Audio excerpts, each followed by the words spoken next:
So if a future shortage is predicted by speculators, say we think there's going to be some unrest in a major wheat producing area, this is going to get captured in futures prices. The current suppliers save for the future, lowering the supply in the present. So again, we can just flip these. Here's S1 and D1, and here's S2. So you could view it that way. Some of these suppliers cut back in the present, and they refuse. They keep producing their stuff, but they don't bring it to market.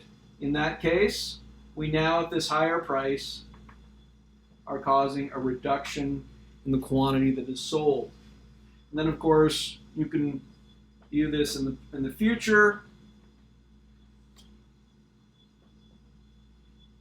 There we go. Well, we would want them, if they're right, let me see if I can draw this. We would need them to be right here. So this would be our new, and maybe this was our old.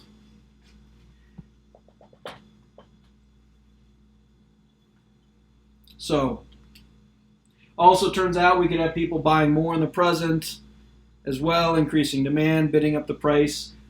Again, exactly how we draw this will depend on the situation and depend on the story that we're telling. But either way, in the present, if we expect a shortage in the future, the price in the present will very quickly increase. And if we expect more in the future than in the present, we would expect the price in the present to decrease as people shift consumption into the future. Again, the exact mechanical way in which people are able to do this, we could talk a fair bit about exactly how we can structure futures contracts. They make some people's heads hurt. When I first started thinking about this, I said, well, how's that really going to work? But it turns out there's a lot of money on the table if people can figure it out, and they do. So this means that professional speculators and futures markets and prices in futures markets are in effect an early warning system. So if futures contracts are increasing in price, and I'm fairly certain if you were to look if there's a functioning futures market right now in ventilators, I suspect that the futures price for a ventilator contract, right, these devices that keep people breathing, I suspect that the futures price on that has gone up.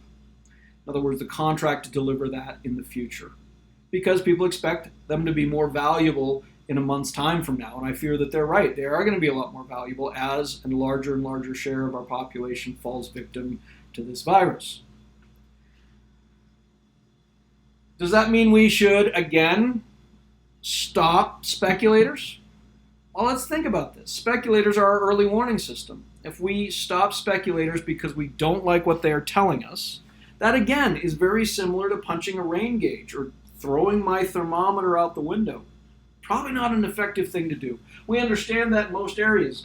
But in the realm of prices, we sometimes think that prices are about justice and that a high price means injustice. Now, I think prices oftentimes do tell us something about justice, but I don't think that a high price tells us that something is very unjust. Usually a high price I view as information telling me I should cut back.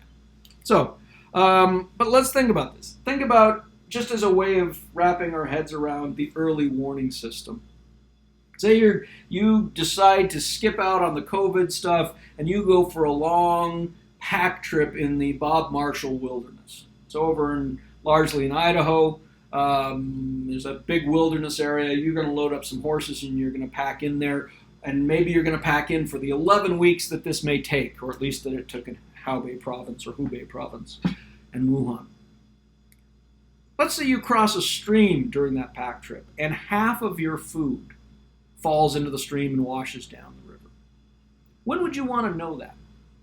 I mean, we could when your outfitter comes to you and says, hey, I got something to tell you. I don't want to hear it. Is it bad news? Yes. I don't want to hear it.